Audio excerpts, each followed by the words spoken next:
Good morning. Good morning. I am so excited to be back for another meditation. I'll wait until people start to arrive and then we'll get into the meditation. In the meantime, I'll share with you a little bit about what's been happening for me the last week. So, over this last week, I was actually on retreat and it was fantastic. It wasn't a full retreat where I kept, all of my work separate, but rather just a break from my everyday. And I know just based on comments and messages that I was receiving that a lot of people are in need of this. They're in need of a shift, a mental and physical shift. Good morning, Erin. Good morning, everybody.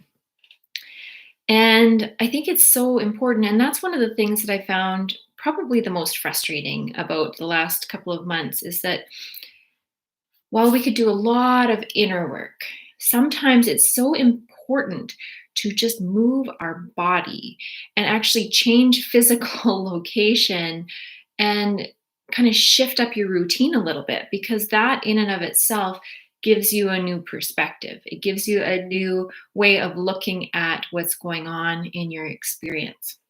And that's partly where this is coming from, this meditation today, on the observing mind and really what it means to shift into being the observer. Good morning, Sherry. All I see is good mo ing fro. Sherry, your comment's hilarious. Yeah, and oops, good morning. And this observing mind, if you're not really familiar with it, it's a really powerful tool to understand who you are in actuality, who you are in truth.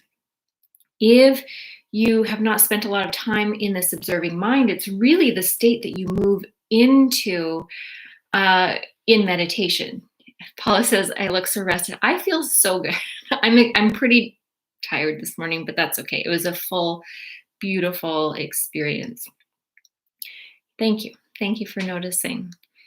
Yeah, I highly recommend. Anytime you can take that shift, anytime you can change that state, anytime you can just gain a little bit of perspective, zooming out from your experience to look at it from a different angle really shifts perspective. So this observing mind is the part of self that is you. So if you are continually thinking, your thoughts are running, you're kind of narrating your experience, that's not you. That's not the you at the core. That's not the you that kind of governs everything. That is your thinking mind. That's your thoughts. That's your belief patterns. That's your that the part of the mind that kind of dictates and narrates. And if you're watching and you're able to type, who has read The Untethered Soul? So let me know if you've read that, because that book talks really deeply about the observing mind and the difference between your inner narrator, or what Michael Singer calls your inner roommate, who is constantly speaking, like constantly watching your experience and naming everything and really kind of picking out your experience. Yeah, Sherry, if you haven't read it yet, definitely highly recommend. So The Untethered Soul by Michael Singer. It is really beneficial to start to understand this thinking mind, this inner roommate, because when we start to understand it, when we get triggered, when we get upset, when we kind of get sucked into a situation and we're feeling kind of out of presence, it's usually because we are in this mind. We are in this space of naming, this space of really kind of being in the experience rather than observing the experience.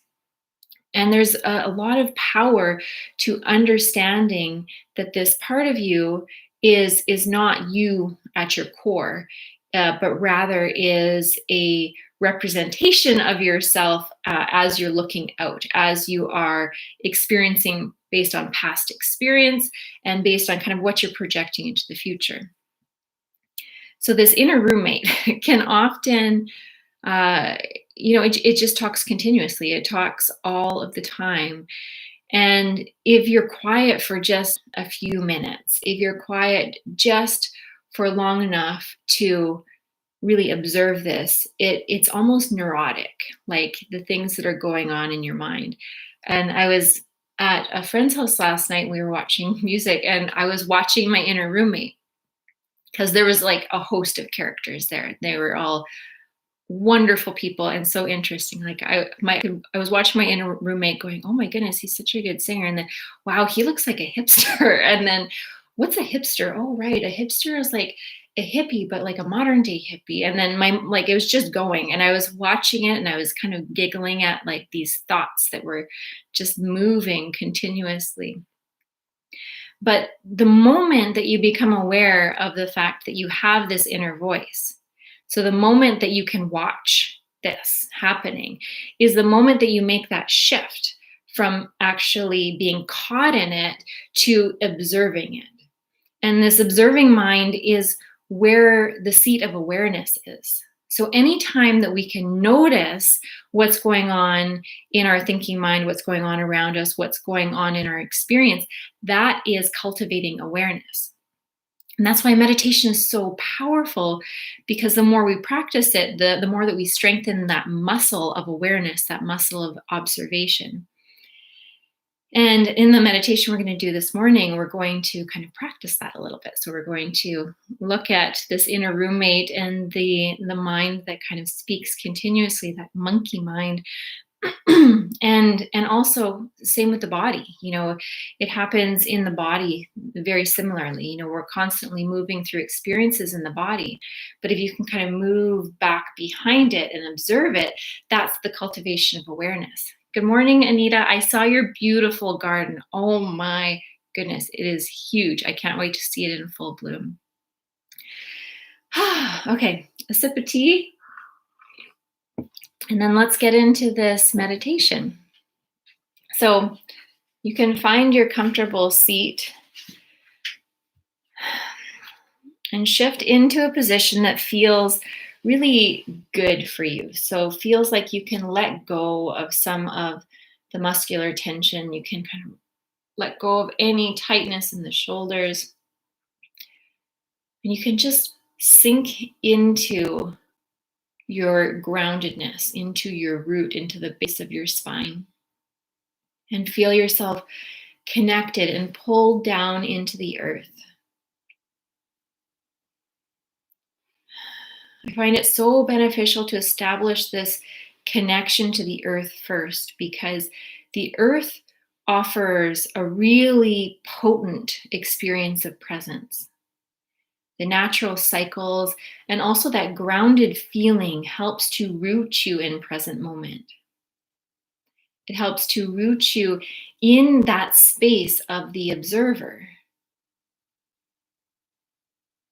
Nature isn't worried about what happened in the past. It isn't dictating the experience that it's seeing around it. It's just being nature. It's just in that beingness of what it is. And I was listening to this podcast yesterday from Joel Salatin, and he was talking about, really embodying the beingness of each animal and plant, honoring that, and that's what we can do as humans. Honoring the chickenness of the chicken, honoring the plantness of the plant, honoring the Carolinness of the Carolyn. Like, it's just me expressing myself as I am in this present moment, without placing a story from my past or looking to the future or comparing or expecting myself to be any different than exactly how I am right now. And so grounding yourself really helps to connect you into this deep knowing that you are exactly where you are meant to be. You are exactly who you are meant to be in this moment. So just sink into that awareness. Sink into that feeling, that grounded feeling. And from this space of grounding, from this space of rootedness and support, feel a lengthening in your spine, aligning your energetic body so that all your energy centers move into alignment.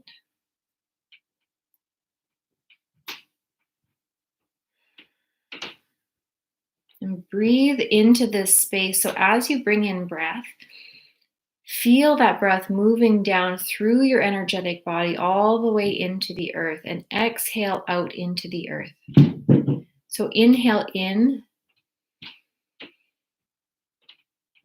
and then exhale down into the earth, really affirming that groundedness, really keeping yourself rooted.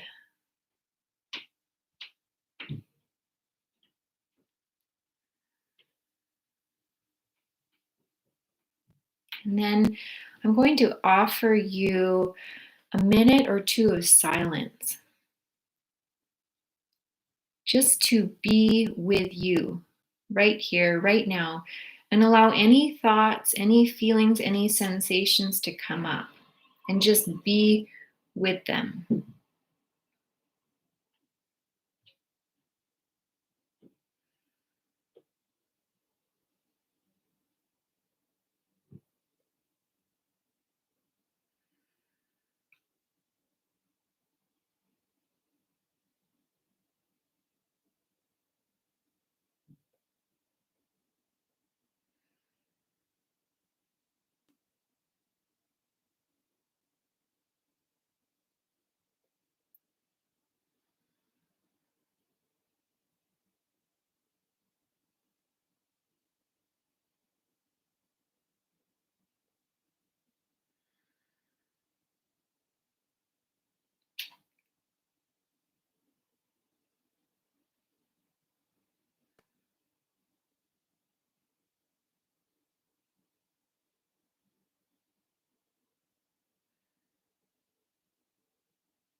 Now take a moment to reflect in that silence, what filled it? What filled the silence? What thoughts came up? What sensations in the body came up? And just know that whatever thoughts came up, this is that inner roommate, that part of you that is the thinking, the mind that is rooted in past, that is judging, that is comparing, that is continually naming and trying to understand, trying to find some semblance of control, of understanding. And now I invite you in this next period of silence to sit back behind the thoughts, still allow them to happen exactly as they do, and just watch them. Watch them as they're happening.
As you continue to sit in the seat of the observer, watching your thoughts, watching the story that is being told, I invite you to ask yourself, what if this story was not true? What if this story was not true? So, this is a small amount of self inquiry that we're bringing in here because self inquiry naturally shifts us into the observing mind. We tell ourselves stories all day long, and we so often believe them. We take them as fact, as truth. But what if this was simply fiction? What if we were just watching a story? So listen again to your thoughts and just watch them without attaching to their truth.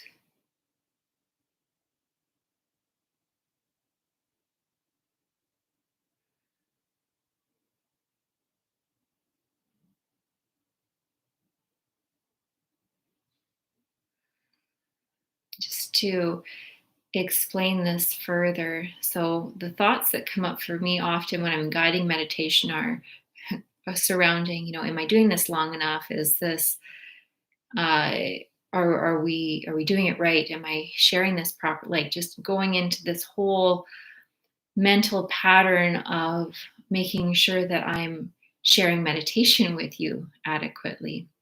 And so I'm giving myself a little bit of space by observing it and just watching the thoughts and asking myself, well, what if this isn't true? What if these thoughts didn't hold truth? And what I see, what I feel naturally arise is actually a softening in my thoughts. I don't get pulled into them or sucked into them. I just continue to watch them. And they get quieter and quieter.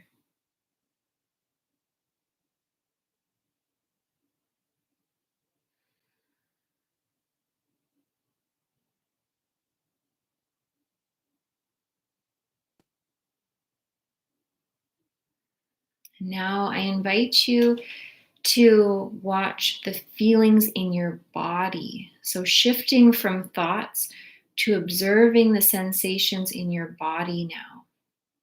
So again, in silence, do a body scan. So moving from head all the way down to toe and really look at the different parts of your body and how they feel, what is happening for you right now.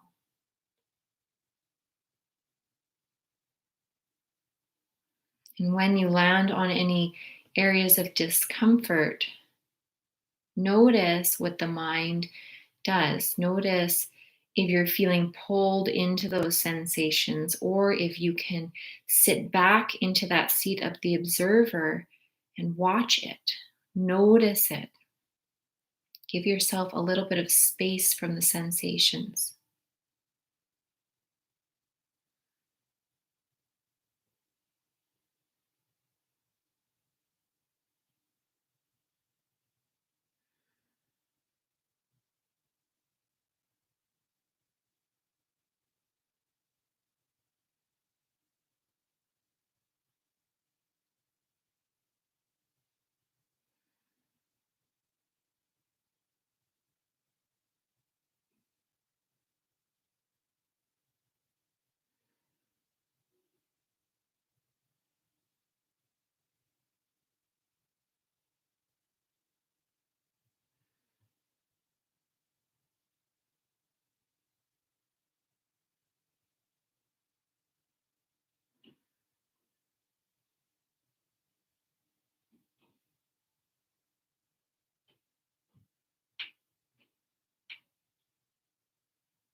Noticing where your mind is, noticing if you are still seated in the space of the observer,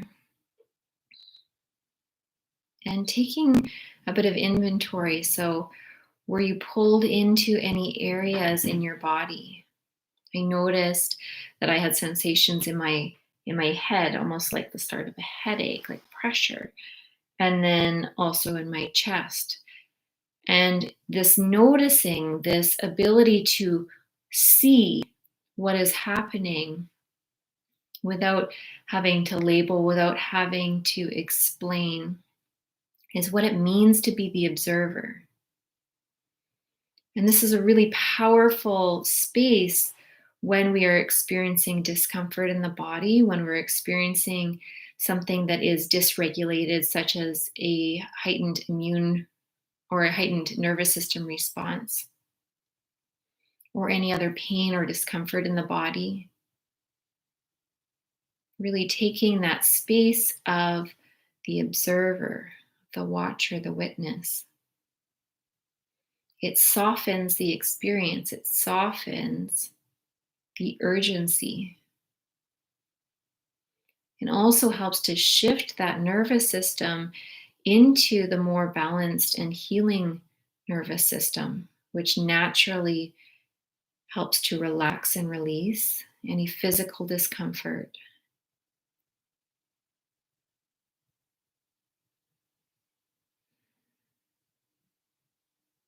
Now, I'll offer you another minute of silence before we close the meditation to just be in the seat of the observer, to just watch whatever it is that needs to be seen, that needs to be witnessed.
Coming back into your body, coming back into the experience of being in meditation, and just feeling what it is to be in the observer. And as we shift out of meditation, I invite you to maintain this perspective. So, as we close the practice and when it's time to open your eyes, see if you can maintain this space. Maintain this seat of outward looking, of observing, of being in awareness. Just watching your experience, watching your thoughts, watching your feelings, watching what you say, watching how you judge, watching how you compare. So let's take 3 deep breaths together to close the practice. So inhale through the nose, exhale audibly out the mouth. 2 more.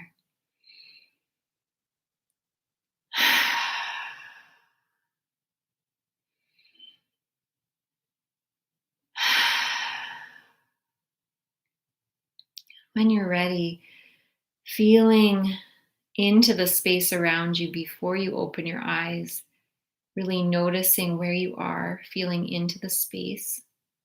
And when you're ready, you can blink your eyes open and come back to this space.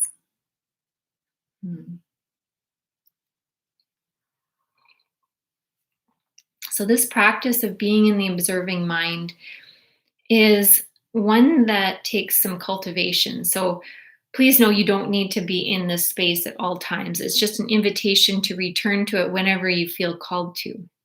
The practice of meditation, the more that you practice it, especially daily, it will help to just kind of cultivate that naturally. So it'll cultivate the observer, the watching mind, the awareness.